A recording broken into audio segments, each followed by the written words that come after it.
ኦርቶዶክሳዊነት ማለት በምድር ሆኖ የሰማዩን የሚኖር ነው። ለምሳሌ አሁን አንድ ሁሉም ሰው የሚጠቅሰው አለ ባይተገብረውም ዘረኛ አይደለውም ብሎ የሚያስበው ሰው ሁሉ ይጠቅሰዋል። እኛ ሀገራችን በሰማይ ነው የሚለው ይህ ጥቅስ ማለት ነው።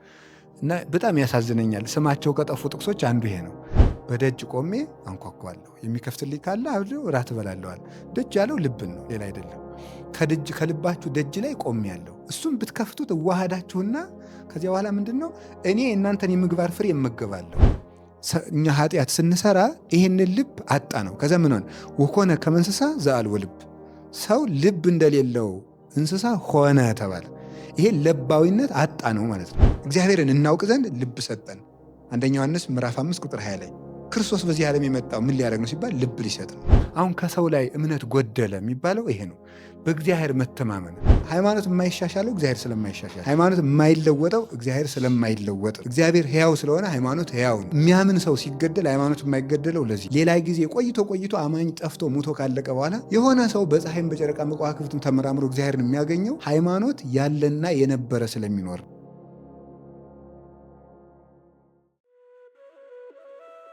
ሃይማኖት የምንለው እግዚአብሔርን ራሱን ነው። ሃይማኖት የምንለው ራሱን እግዚአብሔር ነው። በመጽሐፍ ምእመን እግዚአብሔር የታመነ ነው፣ እግዚአብሔር ታማኝ ነው ተብሎ ቅዱስ ዳዊትም ተናግሮታል። ሌሎችም ነቢያት ሁሉ ጻድቅ እግዚአብሔር፣ ምእመን እግዚአብሔር እውነት ነው ብሎ እየተናገሩት ሁሉ ይህ ሃይማኖት ነው። አማኝ ሳይኖር ሃይማኖት አለ። እምነት ግን ይጎላል።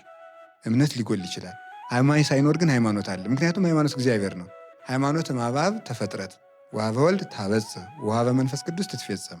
ሃይማኖት ምንድን ነው ትለኝ እንደሆነ ሃይማኖት አብን ወላዲ በማለት ትጀመራለች፣ ወደ ወልድ ወላዲነት ታደርሳለች፣ በመንፈስ ቅዱስ ሰራጺነት ትፈጸማለች ብሎን የሚናገረው ማለት ነው። ስለዚህ ሃይማኖት ማለት ምን ማለት ነው ብሎ ቢጠይቅ አንድ ሰው የአብ ወላዲነት፣ የወልድ ተወላዲነት፣ የመንፈስ ቅዱስ ሰራጺነት ወይም የአብ የመንፈስ ቅዱስ የወልድ ፈቃድ የወልድ ስግው መሆን ወይም ደግሞ ሰው መሆን እሱ ሃይማኖት ነው ማለት ነው። ስለዚህ ሃይማኖት የምንለው የሶስቱን ቅድምና ሀለወት፣ አንድ ባሕርይ፣ አንድ ስልጣን፣ አንድ መንግስትና ያ እግዚአብሔር ሀለወት እግዚአብሔር ነው ሃይማኖት ይባላል። ሀለወት እግዚአብሔር ለዚህ ዓለም ሰራይ መጋቢ አለው። ስለዚህ ምን ይሆናል? ራሱ እግዚአብሔር ሃይማኖት ነው። ራሱ እግዚአብሔር ሃይማኖት ነው። ምክንያቱም የሚያምን ቢጠፋ እግዚአብሔር ራሱን አይክድምና ብሎ ተናግሯል። ራሱ እኛ ባናምነው እንኳን በራሱ የታመነ ሆኖ ይኖራል ይላል ቅዱስ ጳውሎስ። እግዚአብሔር ሃይማኖት ነው። እንዲያውም አንዳንድ ጊዜ እንዲህ ተብሎ ሁሉ ይነሳል። ሃይማኖት በመላእክት ዓለም ተጀመረ የሚል ሀሳብ እኔም እሰማለሁ። ይህ ልክ አይደለም። ሃይማኖት ለመላእክት ተገለጠ ነው እንጂ ተጀመረ አይባልም። እግዚአብሔር ነው ሃይማኖት። እግዚአብሔር ሃይማኖት ነው። እንዲያውም በድርሰቱ በቅዱሳት መጻሕፍት እግዚአብሔር ታማኝ ነው፣ እግዚአብሔር ምእመን ነው ተብሎ ተነግሯል አልኩኝ። በድርሰቶቻችን ለምሳሌ መልካ ኢየሱስ ብለን በምናመሰግነው ድርሰት ላይ ለሕፅንከ ብለን ሰላም ለሕፅንከ ምርፋቀ በረከት ወሳይል ዘአስመከ ወጡ ለዘብዴዎስ ድንግል ኢየሱስ ክርስቶስ ሃይማኖተ ወንጌል ብለን እንጠራዋለን። ክርስቶስ ሃይማኖት ተብሎ ነው የሚጠራው፣ ሃይማኖት ነው። ስለዚህ ሃይማኖት ተገለጠ እንጂ አልተጀመረ። ያ ታምኖ አማኝ ሳይኖር እግዚአብሔር ስቡህ ነው እንደምንለው አመስጋይ ሳይኖር እምቅድመ ይፍጠር መላእክተ ለቅዳሴ ተጸራ ስብሐተ አብ ወወልድ ወመንፈስ ቅዱስ፣ መላእክትን ለምስጋና ሳይፈጥር የአብ የወልድ መንፈስ ቅዱስ ምስጋና አልተጓደለም። እንደሆነ የሚያምን ሳይፈጠር እግዚአብሔር ታማኝ ሆኖ ነበረ። ከዚያ ደግሞ እግዚአብሔር ራሱን ለፍጥረት የገለጠበት ያ የመገለጥ መንገድ ደግሞ ሃይማኖት ተባለ ደግሞ ማለት ነው። ያ መገለጡ ደግሞ በራሱ ሃይማኖት ተባለ። ስለዚህ አንደኛው እግዚአብሔር ሃይማኖት ነው። ሁለተኛ ሃይማኖት የማይሻሻለው እግዚአብሔር ስለማይሻሻል ነው። ሃይማኖት የማይለወጠው እግዚአብሔር ስለማይለወጥ ነው። እግዚአብሔር ሕያው ስለሆነ ሃይማኖት ሕያው ነው። የሚያምን ሰው ሲገደል ሃይማኖት የማይገደለው ለዚህ ነው። ሌላ ጊዜ ቆይቶ አማኝ ጠፍቶ ሙቶ ካለቀ በኋላ የሆነ ሰው በፀሐይም በጨረቃ በከዋክብትም ተመራምሮ እግዚአብሔርን የሚያገኘው ሃይማኖት ያለና የነበረ ስለሚኖር ነው። ስለዚህ እግዚአብሔር ለሙሴ ሲነግረው እኔ ያለውና የነበርኩ ነኝ ሲለው ያ ነው ሃይማኖት ማለት። ያ ያለውና የነበረው እግዚአብሔር ሃይማኖት ነው። አሁን ይሄንን ከዛ ወደ እምነት ስናመጣው ሁለት ትርጉም ይኖረዋል። በዚህ ባለው እግዚአብሔር የዚህ ያለውን እግዚአብሔር አንደኛ መኖሩን፣ ሁለተኛ ሙሉ ባሕርይውን ለፍጥረት የገለጠውን እግዚአብሔር ባሕርይ ያለው ግብረ ባሕርይ ያለው ባሕርይውን ራሱ ብቻ ነው የሚያውቀው። አልቦ ዘየአምሮ ለአብ ዘእንበለ ወልድ ባሕቲቱ ወአልቦ ዘየአምሮ ለወልድ ዘእንበለ አብ ባሕቲቱ ወለዘፈቀደ ወልድ ይከስት ሎቱ። ማቴዎስ ወንጌል ምዕራፍ 11 ላይ ባለቤቱ እንደነገረን አብን የሚያውቀው ወልድ ነው፣ ወልድን የሚያውቀው አብ ነው ብሎ ተናግሯል። ባህሪውን አናውቅም። ግብረ ባህሪውን ግን እናውቃለን። እግዚአብሔር ሁሉን ቻይ ነው። እግዚአብሔር አዋቂ ነው። ግን እግዚአብሔር አዋቂ ነው ስንል እግዚአብሔር አዋቂ ብቻ አይደለም፣ ደካማ ቃል ነው።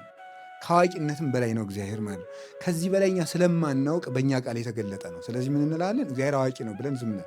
እግዚአብሔር ንጉሥ ነው። እግዚአብሔር ንጉሥ ብቻ ነው? ንጉሥ ብቻ አይደለም። እኛ የምናውቀው የመጨረሻ የክብር ቃል ይሄን ስለሆነ በዚህ መጠን ግብረ ባህሪውን ገልጦልናል።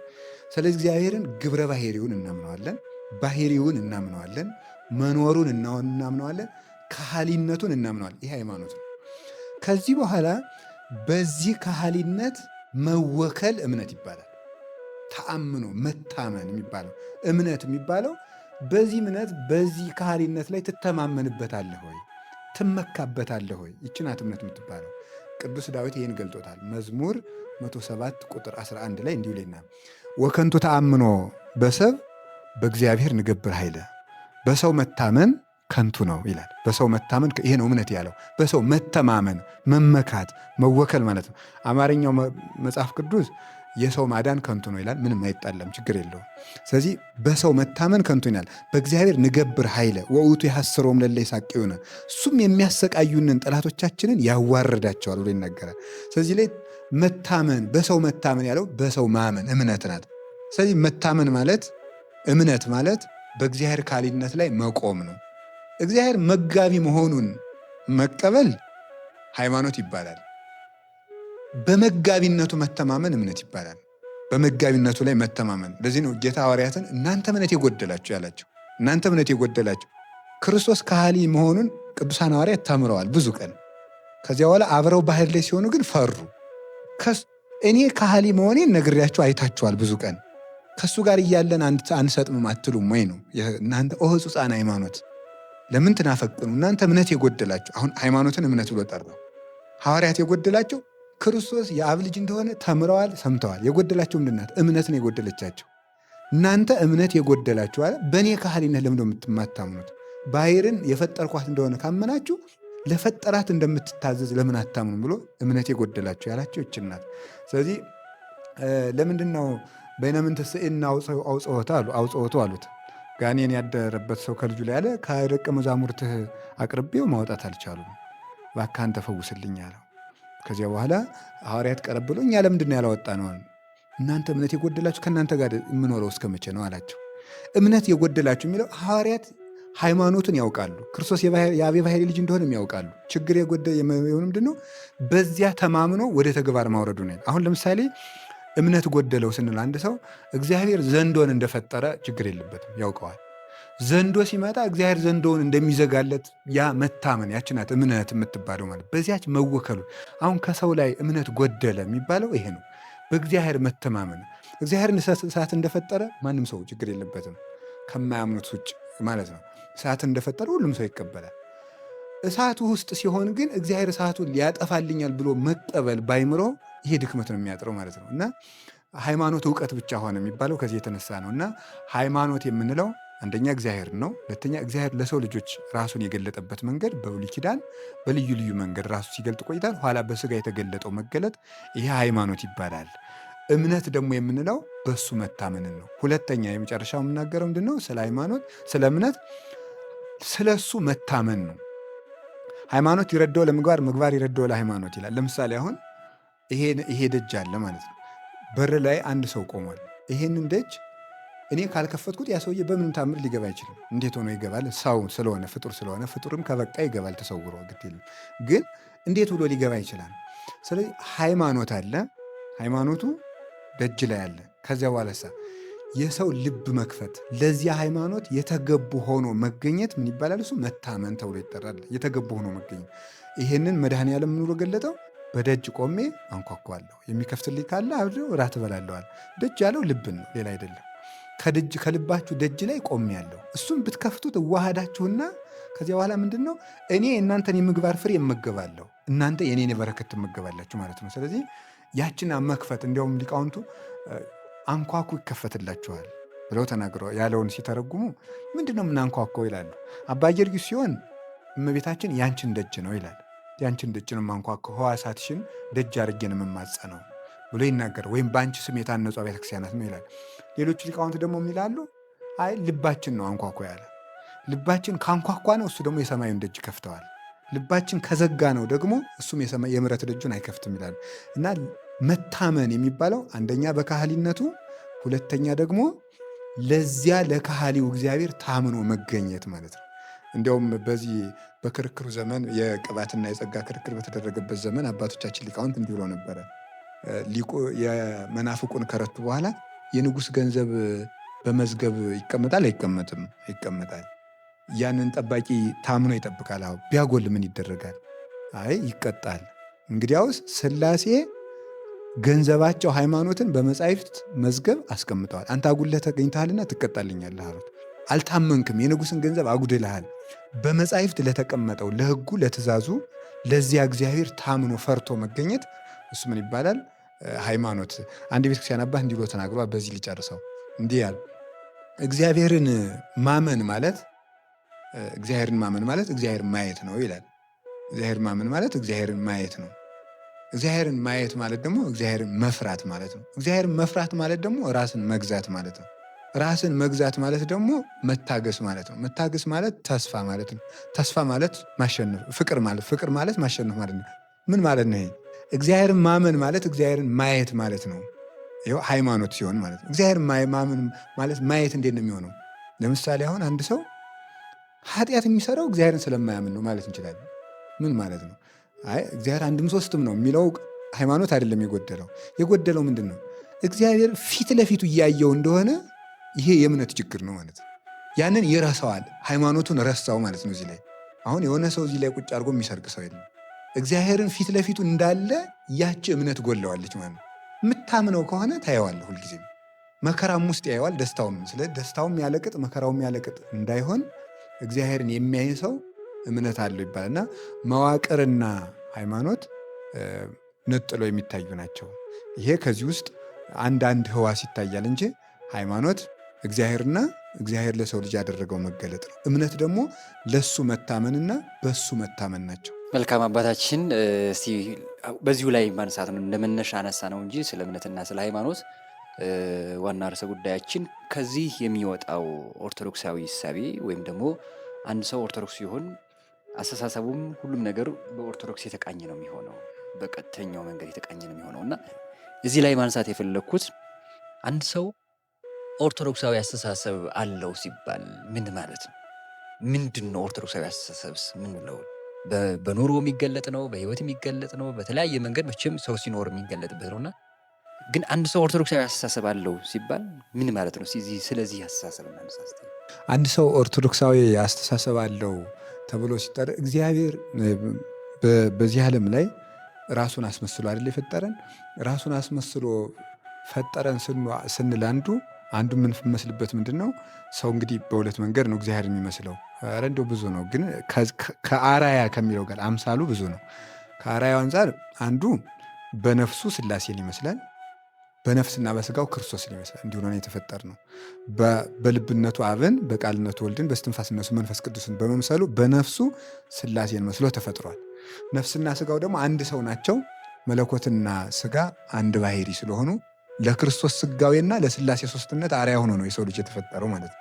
ለኋላ የሰው ልጅ ለመስቀልም ትንቢት ነው፣ ለስጋዌም ትንቢት ነው፣ ለሥላሴ ደግሞ ምስክር ነው። እንዲሆኖ ተፈጥሯል የሰው ልጅ። ስለዚህ ምንድነው ሰው እግዚአብሔርን ይመስላል ሲባል እንደ አብ ሐሳቢ ልብ፣ ወልድና መንፈስ ቅዱስን በአብ ያስባሉ።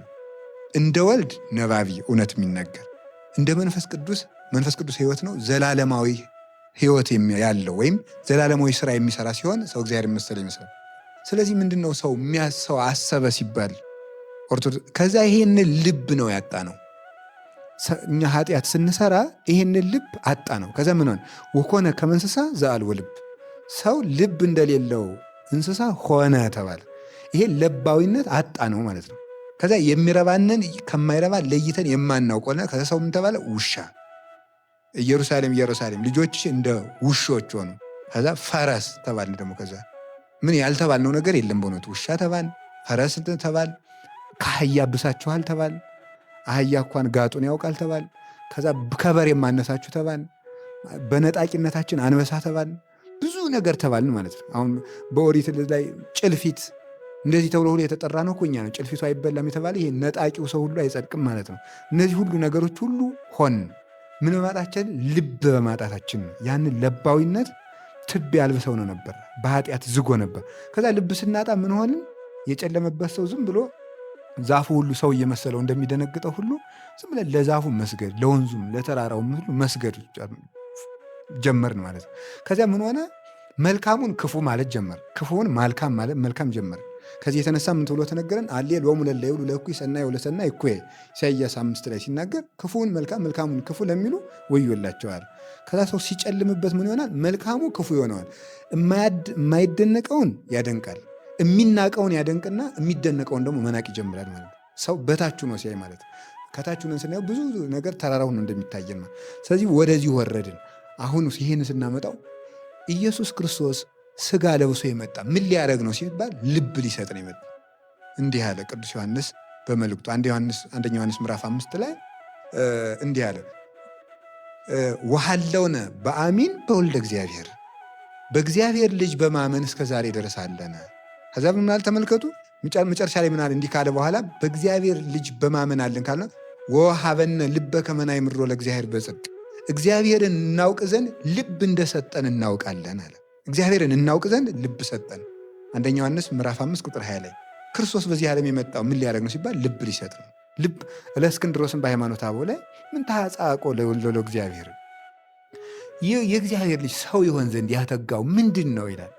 ሰዎች የሚዳሰስ ልብ በማጣታቸው የሚዳሰስ አምላክ ስለፈለጉ እንደዚያ ከፈለጋችሁማ በእናንተ ልክ ልምጣና ዳሳችሁ እመኑኝ ብሎ ከሰው ምክንያት ለማጥፋት የሚዳሰስ አምላክ ከሆነ የምትፈልጉት እኔም መዳሰስ ይችላል። ሊዳሰስ መጣ የሰውን ፍላጎት ለማጥፋት።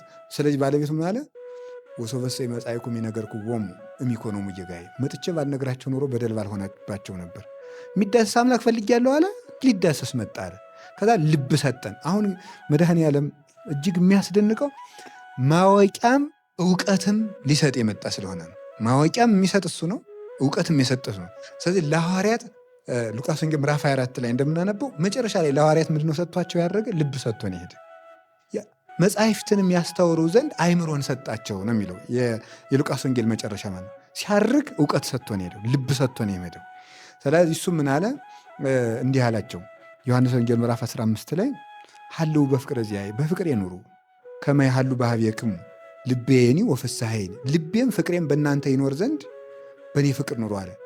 ልቤ ይኖር ዘንድ አለ። አሁን ክርስቶስ ምን ሰጠ? ልቡን ሰጠን ማለት ነው። ያ ልብ ምንድን ነው? ቅዱስ ጳውሎስ ደግሞ ቆሮንቶስ 15 ላይ አንደኛው ቆሮንቶስ ማለት ነው ምን ብሎ ተናገረ? እኛ የክርስቶስ ልብ አለን። ቅዱስ ዮሐንስ አፈወርቅ ደግሞ ይህንን ቆሮንቶስን በተረጎሙበት በሰባተኛው ድርሳን ወስዶ ምን አለ? እኛ ቃል በቃል እኛ የፓይታጎረስ ልብ የለንም፣ እኛ የአርስጣጣሊስ ወይም የሶቅራጥስ ወይም የአፍላጦን ልብ የለንም፣ እኛ ያለን የአምላክ ልብ ነው ይላል። ስለዚህ ኦርቶዶክሳዊ ለአሰበ የሚባለው ምንድን ነው? በአምላክ ልብ ሲያስብ ነው። የአምላክ ልብ ሰው የት ያገኘዋል ነው ሲባል ብሎ ይጠይቃል አንድ ሰው። እኔ በአምላክ ልብ ልስብ ብል ምንድን ነው እንዴት አድርጌን የማስብ ሲባል የአምላክ ልብ ወንጌል ነው። የአምላክ ልብ ወንጌል ነው። ክርስቶስ ልቡን ሰጠን። እኛ የክርስቶስ ልብ አለ ተሰጠ ሲባል የክርስቶስ ልብ ሰው እንዲህ አድርጎ ተቀበለው ማለት አይደለም። የአምላክ ልብ የተባለች ወንጌል ናት። ወንጌል የክርስቶስ ልብ ናት። ሰው የሚወደውና የሚጠላውን ነገር በልቡ ያስቀምጣል። ክርስቶስ የሚጠላውንም በወንጌል ነግሮናል። ይሄን እጠላለሁ አታድርጉ ብሎ ማለት ነው። የሚወደውንም ነግሮናል። ይሄን እወዳለሁ አድርጉ ብሎ። ስለዚህ ወንጌል ያለው ሰው የፍቅር ልብ አለው፣ የክርስቶስ ልብ አለው ማለት ነው። ስለዚህ አሁን አንድ ሰው ኦርቶዶክሳዊ ሀሳብ ኖረው ማለት ምን ማለት ነው ሲባል እንደ ወንጌል ማሰብ ሲጀምር ነው። እንደ ወንጌል ማሰብ ሲጀምር ይህ ሰው ልብ አለው ማለት ነው። ይህ ሰው ኦርቶዶክሳዊ ነው ማለት ነው። ኦርቶዶክሳዊነት እኮ ማለት ምን ማለት ነው? ርቱዕነት ማለት ነው። ርቱ ቀና ጎዳና ነው። ያ ጎዳና ማን ነው? ክርስቶስ አይደል? አነ ውእቱ ፍኖተ ጽድቅ ወሕይወት፣ እኔ የሕይወት ጎዳና ነኝ አለ። ስለዚህ ፍኖት ዘአልቦ ማይቅፍ ይለዋል ኤጲፋንዮስ በቅዳሴው። እንቅፋት የሌለበት ጎዳና ክርስቶስ ነው የሚለው። ያን ጎዳና መከተል ነው። ስለዚህ ኦርቶዶክሳዊነት ማለት ክርስቶሳዊነት ነው። ክርስቶሳዊነት ማለት ወንጌላዊነት ነው። እንዲሁም እኮ አባቶቻችን መንግስተ ሰማያት ይህን ትመስላለች የሚለውን ሲተረጉም ምንድን ነው የሚሉት? መንግስተ ሰማያት እንዲህ ብለው ነው የሚተረጉሙት። መንግስተ ሰማያት ህገ ወንጌል፣ ህገ ወንጌል ተስፋ፣ ተስፋ እግዚእነ ኢየሱስ ክርስቶስ ይላሉ። አሁን ሲተረጉም ምን አሉ? መንግስተ ሰማያት ማለት ወንጌል ናት አሉ። ወንጌል ማለት መንግስተ ሰማያት ሕገ ወንጌል፣ ሕገ ወንጌል ተስፋ ናት። መንግስተ ሰማያት ወንጌል ናት፣ ወንጌል ደግሞ ተስፋ ናት። ተስፋ ይለዋል ክርስቶስ ነው አለ። ስለዚህ እንዲህ ካሉ ልብ ማለት ክርስቶስ ነው። የክርስቶስ ልቡ ደግሞ ወንጌል ናት። እንደ ወንጌል የሚያስብ ሰው አሁን በዓለም ላይ ኦርቶዶክሳዊነት የጠፋው ምንድን ነው?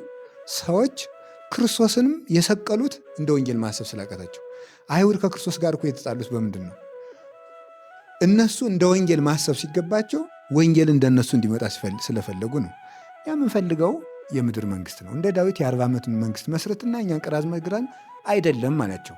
እኔ የሰማይ ሀሳብ መንግስት ይዤ ነው የመጣው። ጲላጦስም ጠይቀው ንጉሶ አንተ የአይሁድ ንጉስ ነህ አለው። ራስህ ትላለህ አንተ፣ እንደውም የአንድ ጎጥ ንጉስ የምታደርገኝ አንተ ነህ ማለቱ ነው። አንተ አልከኝ የሚለው የአንድ ጎጥ ንጉስ የምትለኝ አንተ ነህ፣ እኔ የዓለም ንጉስ ነኝ ማለቱ ነው። አንተ አልክ ያለው። ከዛ መንግስት የእሴይ ኮነት እምዝንቱ ዓለም፣ የኔ መንግስት ከዚህ ዓለም አይደለችም። የዚህ ዓለም መንግስታት የሚሾሙኝ፣ የዚህ ዓለም መንግስት የሚያሳልፏት መንግስት የለኝም አላቸው። ስለዚህ ምንድን አሉ? አሁን ጌታ ምን አላቸው? እኔ ከምሰጠው እንጀራ የሚበላ አይራብም፣ ስጠን ያን እንጀራ። ይሄ ኦርቶዶክሳዊነት የሚባለው ያኛውን ስናስብ ነው። ከዛ ያን እንጀራ ስጠን አሉ። ያን እንጀራ ስጠን ሲሉት እነሱ የሚያስቡት ሙሴ ያወረደውን ህብስት ነው። አበዊክሙ መና በሉ በገዳም ወሞቱ፣ አባቶቻችሁ መና ወርዶላቸው በልተዋል። እንጀራ ስጠን ማለት ፈልገው አይሁድም አባቶቻችን መና በልተው ነበር አሉ። ስጠን ለማለት ነው። ይህን ያነሱ ሞቱ አለ። ከኔ የሚበላ ግን አይራብም አላቸው። ከዚያ በኋላ ምን አሉ? ሲፈልጉት በመርከብ ተሳፍረው ሲፈልጉት አማን አማን ብለክሙ አኮ ዘተሐስሱኒ በይንተ ዘሪክሙ ታምራት አላ በይንተ ዘበላይክሙ ህብስተ ወጸገብክሙ፣ ስላበላዋችሁ ነው የፈለጋችሁኝ። ይሄ ነው ኦርቶዶክሳዊነት አለመሆን ማለት። ስለዚህ ባጭሩ ኦርቶዶክሳዊነት ማለት ወንጌላዊነት ማለት ነው። አይሁድ የተጣሉት ምድራዊ መንግስት፣ ምድራዊ እንጀራ፣ ምድራዊ ጤንነት፣ ምድራዊ ነገር ሁሉ የፈለጉ ኦርቶዶክሳውያን አይደሉም። የሰማዩን መጀመሪያ የምድሩን ኋላ ያደረጉ ግን ኦርቶዶክሳውያን ናቸው። እንዲሁ ሳጠቃልለው አንትሙሰ መቅድመ ኩሉ ህሱ መንግስቶ ወጽድቁ፣ እናንተ ከሁሉ አስቀድማችሁ ጽድቁን ፈልጉ ሌላው ይጨመራል አለ። አሁን ዓለም ያልተረዳው ነገር ይሄ ነው። ሀብታም የመሆን ራሱ መጀመሪያው ጻድቅ መሆን ነው። ጻድቅ ማይሆን ሰው ሀብታም አይሆንም። ምክንያቱም ቅደም ተከተሉን አዛብቷል። ሀብታም መሆን ከፈለግ መጀመሪያ ጻድቁን አለ፣ ከዛ የሀብቱን እጨምርልሃለሁ አለው። ዮሐንስ አፈወርቅ ይህንን ዞ ምን አለ? እኛ አለ ንሕነሰ ወለጥነ ስርዓቱ ለእግዚአብሔር፣ እኛ አገላብጠነዋል። ስላገላበጥ ነው ወበእንተዚህ እንረክብ አለ ዛት ወይለን ታክቲ፣ የምድሩንም አናገኘው የሰማዩንም አናገኘው። የምድሩን ማግኘት ሰማያዊ መሆን ይገባል። ስለዚህ ኦርቶዶክሳዊነት ማለት በምድር ሆኖ የሰማዩን የሚኖር ነው። ለምሳሌ አሁን አንዱ ሁሉም ሰው የሚጠቅሰው አለ፣ ባይተገብረውም ዘረኛ አይደለውም ብሎ የሚያስበው ሰው ሁሉ ይጠቅሰዋል። እኛ ሀገራችን በሰማይ ነው የሚለው ይህ ጥቅስ ማለት ነው። እና በጣም ያሳዝነኛል። ስማቸው ከጠፉ ጥቅሶች አንዱ ይሄ ነው። አገራችን በሰማይ ነው ማለት ግን ምን ማለት ነው? እውነት መንግስተ ሰማያት ያች ሀገር ና እኛ ለምሳሌ ኢትዮጵያ ሀገሬ አይደለችም ናት። ሀገሬ ለጳውሎስ ሮማ ሀገሬ ናት ብሏል እኮ። ግን ምን ማለቱ ነው? እኛ ሀገራችን በሰማይ ነው ያለ። አሁን እኛ እናንተ ጋር እያለን ያለነው ሰማይ ውስጥ ነው ማለቱ ነው። ሀገራችን በሰማይ ነው ያለው። ኋላ ግን የምንገባባትን ሀገር አለም እየነገራቸው ያለ።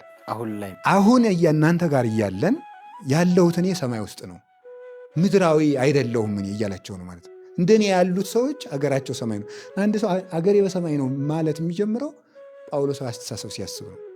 ከምድራዊ ነገሩ ሲላቀቅ ነው። የስጋ ብልቶቹን ገድሎ ክርስቶስ በሱ መናገር የጀመረ ሰው ይህን ጥቅስ መናገር የጀመረው ግን ለእኛም ተነግሯል። ይሄ ማለት ነው። ስለዚህ አገራችን በሰማይ ነው ስል ይሄንን እንዲህ ብሎ ተናግሯል ቅዱስ ሳዊሮስ ዘአንጾኪያ እንዲህ አለ። ወኮነ ሰማይ ዓለመ ወዓለምሂ ሰማይ ኮነ። ዓለም ሰማይ ሆኗል፣ ሰማይ ዓለም ሆኗል። ዓለም ሰማይ ሆኗል፣ ሰማይ ዓለም ሆኗል አለ። ለዘወለዱ አብ በምስጢር ዘይትረከብ በእንበለ መንጸፋ አንስት ወንበለ አገብሮ ወለደቶ ቅድስት ድንግል እንበለ ዘርአ ብእሲ በምስጢር ዘይትረከብ። አብ በማይመረመር ምስጢር ያለ ሴት ያለ ሕማም የወለደውን ድንግል ማርያም ያለ ወንድ ዘር ወልደዋለችና ሰማይ ዓለም ሆኗል፣ ዓለም ሰማይ ሆኗል አለ። ከዚያ በኋላ ወስብሐትኒ በውስተ ሰማይ ኮነ በዲበ ምድር። በሰማይ ያለው ምስጋና ለእኛ ስለሆነ መላእክት እንደ ሰው እንደ መልአክ ስለሆነ አሁን ዓለም ሰማይ ሆኗል። አምላክ ሰው ስለሆነ ሰማያውን እኛ ዓለማችን ነው። እንደ እናታችን መደብ ሄደን እንገባበታለን። አምላክ ሰው ስለሆነ ይሄ ሰማይ ሆኗል፣ ምድሩ ሰማይ ሆኗል። ሰው አምላክ ስለሆነ ደግሞ ሰማዩ አገራችን ሆኗል፣ ቤታችን ሆኗል። እንዲህ የሚያስብና ኦርቶዶክሳዊ ሰው ሲያስብ አንደኛ 5 ነገር ማሰብ አለበት። እግዚአብሔር ምን ይላል ብሎ ማሰብ አለበት። ሁለተኛ ቤተ ክርስቲያን ምን ትላለች ማለት አለበት። የእግዚአብሔር ሕገጋት ምን ይላሉ ማለት አለበት። አበው ምን ይላሉ ማለት አለበት። ሕሊናዬ ምን ይላል ማለት አለበት። እንደዚህ ያለ ሰው ኦርቶዶክሳዊ ነው ማለት ነው። ኦርቶዶክሳዊነት ማለት መጽሐፍ ቅዱሳዊነት ነው። እንደገና ደግሞ ጉባኤያዊነት ነው። ጉባኤያዊነት ነው። ኦርቶዶክሳዊ አሰበ የምንለው አንድ ሰው ብቻውን ተነጥሎ የለም። ቅዱስ ጳውሎስ ተናግሯል። እስቲ አይን ብቻዋን ትሁንና ታይ እንደሆነ አታይም። ጆሮን እስቲ ቆርጠና አስቀምጠውና ይሰማ እንደሆነ እና ግላዊነት አይደለም። የግል አዳኝ፣ የግል ድህነት፣ የግል የሚባል ነገር የለም። ጉባኤያዊ ነው። ክርስቶስ ሲወለድም ጉባኤ ነው የመሰረተ። እረኞችና መላእክት ተሰብስበው ጉባኤ። ከዚያሳ ደግሞ ሲሰቀልም ጉባኤ። ከመስቀሉ ስር እናቱ አለች፣ ዮሐንስ አለ፣ መላእክት አሉ። ሲነሳ ጉባኤ። ከትንሣኤው ጴጥሮስና ጳውሎስ አሉ፣ ሴቶች አሉ፣ መላእክት ነጫጭ ለብሰው ሲያርግ ጉባኤ። ሐዋርያት በቢታንያ የነበሩ መላእክት ደግሞ ነጫጭ ለብሰው ሲመጣ ጉባኤ። ቅዱሳን መላእክትን አስከትሎ ይመጣል። ማቴዎስ 25 ላይ መላእክትን አስከትሎ የሰው ልጅ በግርማ መንግሥት በመጣ ጊዜ ጉባኤያዊነት ነው። ተነጥሎ መጽደቅ የለም። ስለዚህ በጉባኤ ማመን፣ በጉባኤ ነቢያት፣ በጉባኤ መላእክት፣ በጉባኤ ሐዋርያት፣ በቅዱሳንና ሰንሰለታዊነት ነው ኦርቶዶክሳዊነት። ይህን ማሰብ ነው። ሲኖዲቆናዊነት፣ ሲኖዶሳዊነት፣ የጉባኤ መንፈስ ቅዱስ ህብረታዊነት እና ኦርቶዶክሳዊነት የሚባለው ይህንን ሁሉ ነው እና እንደ ሥጋው ደሙ ሲያስብ የክርስቶስን ሥጋና ደም ልብ አድርጎ ሲያስብ ሲቀበል፣ ወንጌልን ልብ አድርጎ ሲያስብ፣ መንፈስ ቅዱስን ልብ አድርጎ ሲያስብ ቅዳሴ ላይ ሀበነ ንህበር በዘዚአከ መንፈስ ቅዱስ በአንተ ህልው ሁሉ ባለ በመንፈስ ቅዱስ አንድ መሆንን ስጠን ተብሎ እንደተናገረ ያመኑትም አንድ ልብ ነበራቸው ተብሎ የተነገረው ከዚህ ነው። በመንፈስ ቅዱስ ልጅነት በሥጋው ደሙ አንድ እንጀራ እንበላለንና ሁላችንም ብዙ ሕዋሳት ስንሆን አንድ አካል ነን ይላል ቅዱስ ጳውሎስ አንደኛ ቆሮንቶስ ምዕራፍ 10 ላይ። ስለዚህ ያመኑት አንድ ልብ ያላቸው በምንድን ነው ሲባል በአንድ ሃይማኖት፣ በአንዲት ጥምቀት፣ በአንድ ቁርባን፣ በአንድ ወንጌል፣ በአንዲት ጉባኤ ነው። እንዲያስበ ሰው ኦርቶዶክሳዊ ነው እንላለን። ሰፊ ነው በእርግጥ